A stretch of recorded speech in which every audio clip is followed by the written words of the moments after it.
Welcome to all. स्वागत है आपका धर्माराम फिजिक्स यूट्यूब चैनल पे। और मैं आ चुका हूँ विद्युत आवेश एवं क्षेत्र का एक बेहतरीन लेक्चर लेके। ये जो लेक्चर होने वाला है ये लेक्चर नंबर 16 होने वाला है। इससे पहले 15 लेक्चर कंप्लीट आ चुके हैं। यदि आपने नहीं देखे हैं तो प्लेलिस्ट में जाकर देख सकते हो। हमारा जो टारगेट है फिजिक्स में 100 आउट ऑफ 100 लाने का, उसी को ध्यान में रखते हुए आज हम पढ़ेंगे विद्युत फ्लक्स। विद्युत फ्लक्स की क्लास को स्टार्ट करूं इससे पहले पिछले लेक्चर में हमने क्या पढ़ा था? तो पिछले लेक्चर में पढ़ा था एक समान विद्युत क्षेत्र में विद्युत द्विध्रुव को रखने पर क्या होता है? बलागुण उत्पन्न होता है। वो कंप्लीट डेरिवेशन हमने पढ़ा था। बलागुण का फॉर्मूला क्या आया था? बल इंटू घूर्णन अक्ष से लंबवत दूरी तो equal to p E sine theta. फिर हमने पढ़ा द्विध्रुव की साम्य अवस्था। साम्य अवस्था का मतलब नेट बल शून्य। उसमें इस द्विध्रुव की दो साम्य अवस्थाएं पढ़ी। एक स्थायी साम्य अवस्था थी जो थीटा बराबर 0 डिग्री पर थी, और एक अस्थायी साम्य अवस्था थी जो थीटा इक्वल टू 180 डिग्री।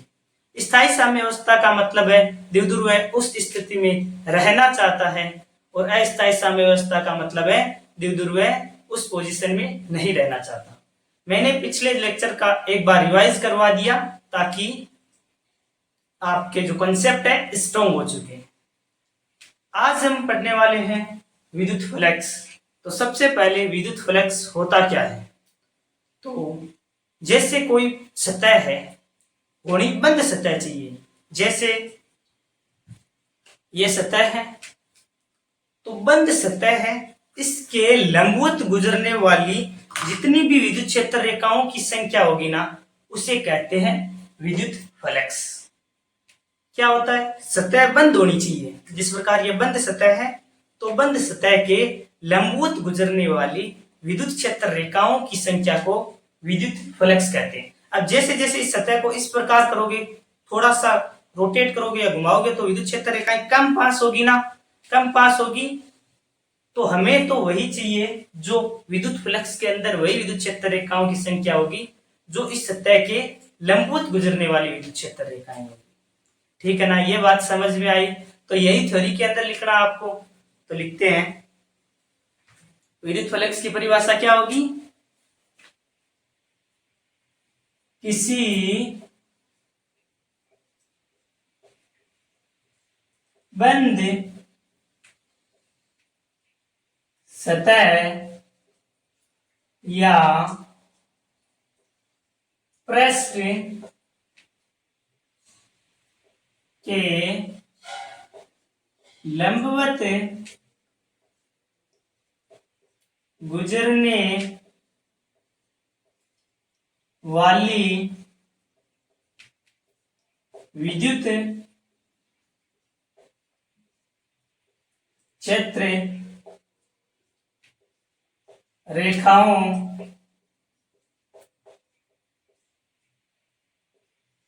की संख्या को विद्युत फ्लक्स कहते हैं। फ्लक्स इसे किससे डिनोट करते हो? आई से कहते हैं। अब क्या है प्यारे बच्चों? अब आती है एक टर्म जिसे कहते हैं क्षेत्रफल सदिश। तो क्षेत्रफल सदिश क्या होता है? हेडिंग डालिए, क्षेत्रफल सदिश। क्षेत्रफल सदिश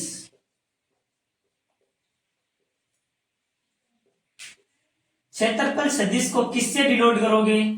ए वेक्टर से। तो क्षेत्रफल सदिश की परिभाषा क्या होगी? तो कोई सतह है, जैसे ये मेरे पास सतह है, इस सतह के जो लंबवत सदिश होता है उसे कहते हैं क्षेत्रफल सदिश। ठीक है ना? अब आप सतह को किसी भी प्रकार करो, ये जो क्षेत्रफल सदिश है वह लंबवत ही रहेगा।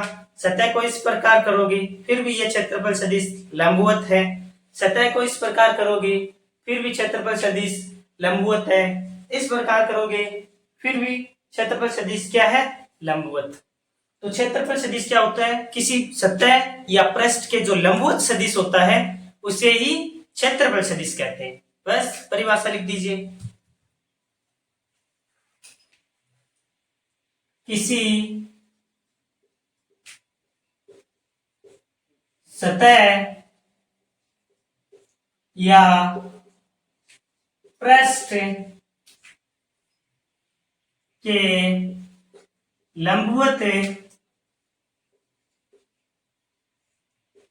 सदिश को क्षेत्रफल सदिश कहते हैं। अब देखो, मैं एक डायग्राम बनाता हूं, इससे आपको क्लियर हो जाएगा कि क्षेत्रफल सदिश किस प्रकार है। ये एक सतह है, ठीक है ना, कुछ थोड़ी सी घुमी हुई है, तो इसका क्षेत्रफल सदिश किस ओर होगा? क्षेत्रफल सदिश होता है सतह है, इसके लंबवत सदिश, तो इसके लंबवत सदिश किस प्रकार होगा? कुछ इस प्रकार होगा। तो ए वेक्टर इस ओर है। विद्युत क्षेत्र रेखाएं तो सीधी पास हो रही है, इसीलिए विद्युत क्षेत्र रेखाएं कुछ इस प्रकार गुजर रही है।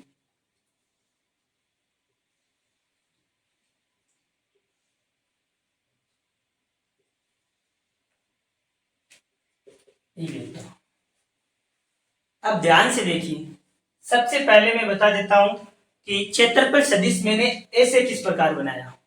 तो ये सतह है। क्षेत्रफल सदिश की परिभाषा क्या बताई थी? कोई सतह या पृष्ठ के जो लंबवत सदिश होता है वही होता है क्षेत्रफल सदिश। अब मैंने आपको बताया था इस सतह को किसी भी प्रकार घुमा सकते हो, इस प्रकार भी घुमा सकते हो, इस प्रकार भी घुमा सकते हो। अब सतह को मैंने थोड़ा सा इस प्रकार घुमाया तो क्षेत्रफल सदिश किस प्रकार आया? इस ओर आया। ठीक है ना, अब समझ में आ गया। अब देखो, अब ध्यान से देखोगे तो क्षेत्रफल सदिश और जो विद्युत क्षेत्र है इसके मध्य थीटा कोण बन रहा है, बन रहा है ना। तो अब थ्योरी लिखो। चित्रानुसार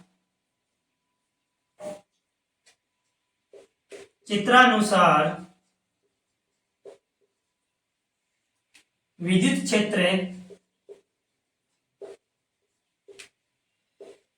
क्षेत्र ई वेक्टर तथा क्षेत्रफल सदिश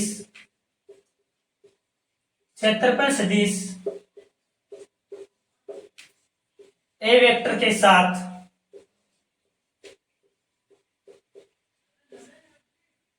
थीटा कोण बनाता है।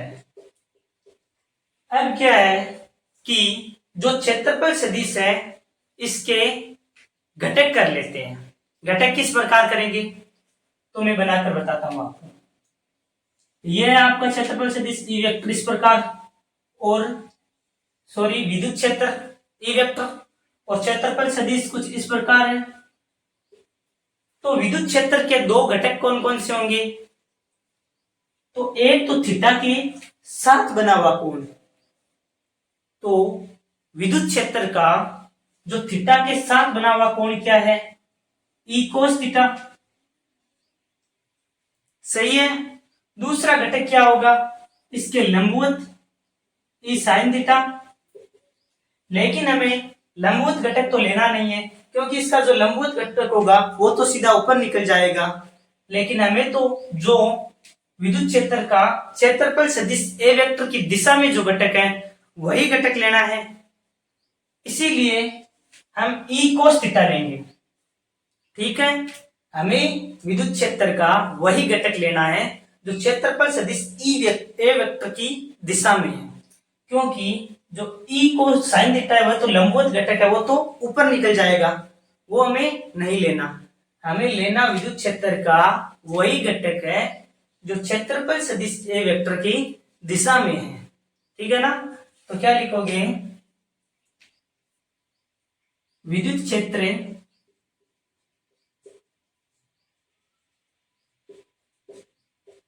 ई वेक्टर का घटक है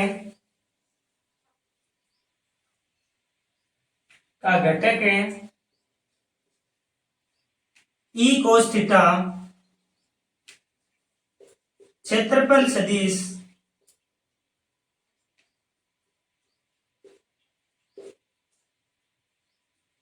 ए वेक्टर की दिशा में है। तो विद्युत फ्लक्स फाई ई क्या हो जाएगा, ध्यान से देखिए, ई कोस थीटा और क्षेत्रफल सदिश ए, तो ई ए कोस थीटा। यहां तक क्लियर है। अब कोस थीटा है, इसको जब हटाओगे तो कोस को हटाते हो तो क्या लगाते हो, डॉट प्रोडक्ट करते हो। साइन को हटाओगे तो क्रॉस प्रोडक्ट करते हो। तो यहां पर कोस है तो इसको किस प्रकार लिख सकते हो, इसको इस प्रकार लिख सकते हो, ई वेक्टर डॉट ए वेक्टर लिख सकते हो। मैंने कोस को हटा दिया, दोनों सदिशों का डॉट प्रोडक्ट कर दिया। अब ध्यान से देखोगे तो दो सदिशों का अदिश गुणनफल क्या देता है, दो सदिशों का अदिश गुणनफल एक अदिश राशि होती है। इसीलिए जो विद्युत फ्लक्स है कैसी राशि है, विद्युत फ्लक्स एक अदिश राशि है। तो यहां पर लिख लेना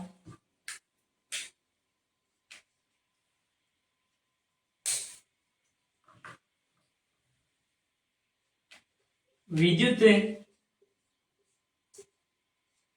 फ्लक्स एक अदिश राशि है।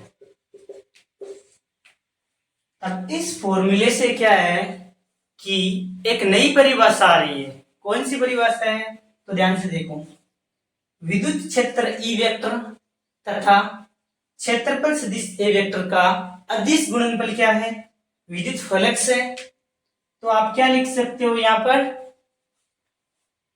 पर लिख सकते हो कि फाई ई इक्वल टू क्या आया हुआ है, phi equal to E vector dot A vector. तो यहां पर नई परिभाषा क्या निकल कर आएगी कि विद्युत क्षेत्र ई वेक्टर तथा क्षेत्रफल सदिश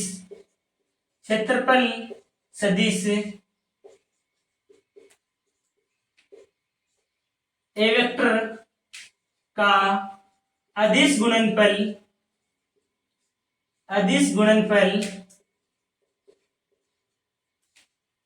विद्युत फ्लक्स फाई ई कहलाता है।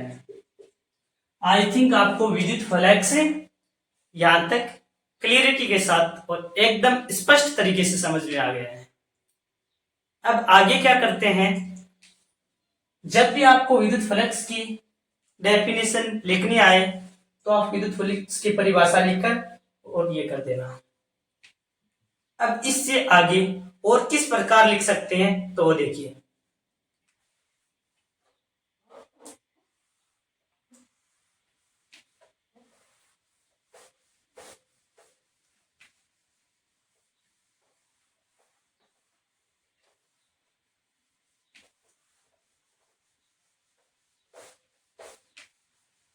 अब मैं क्या करता हूं, सतह तो लेता हूं लेकिन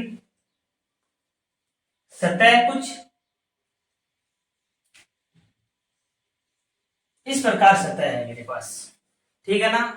होनी बंद चाहिए, यही तो मैंने बताया था, बंद सतह होनी चाहिए। कैसी भी हो सकती है लेकिन बंद सतह होनी चाहिए। अब ये थोड़ी सी आपको इस प्रकार घूमी हुई दिखाई दे रही होगी, तो इसका क्षेत्रफल सदिश किस ओर होगा, क्षेत्रफल सदिश इसके लंबवत कुछ इस प्रकार होगा। जो पहले हमने किया था ना उसी प्रकार है, देखो ए वेक्टर और विद्युत क्षेत्र ए वेक्टर दोनों के मध्य कोण थीटा। लेकिन मैं क्या बता रहा हूं, इस बार सबसे पहले आपको इसका एक छोटा सा क्षेत्रफल डीए लेना है, ठीक है ना। तो थ्योरी लिखो सबसे पहले। थ्योरी क्या लिखोगे, पॉइंट लगाकर लिखना।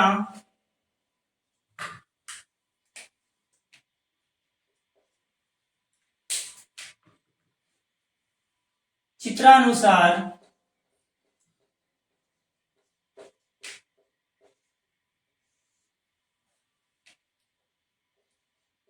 सतह का एक छोटा सा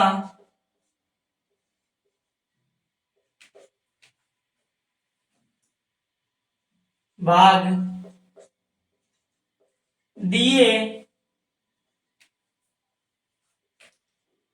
लेने पर, हमने सतह है इसका एक छोटा सा भाग डीए ले लिया, ठीक है। अब क्या है कि जो डीए भाग लिया है इससे संबंधित फ्लक्स का मान निकालेंगे, फिर उसका समाकलन करके पूरे सतह का मान निकाल लेंगे, ठीक है ना। लेने पर इससे संबंधित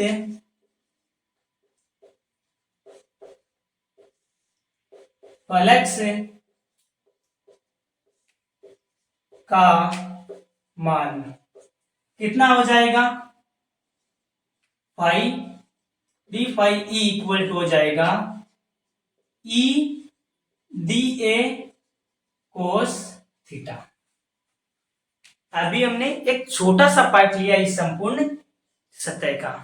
इसे और किस प्रकार लिख सकते हो, इसको इस प्रकार भी तो लिख सकते हो, जैसे वेक्टर में लिखना है तो E vector dot DA vector, cos को हटा दिया।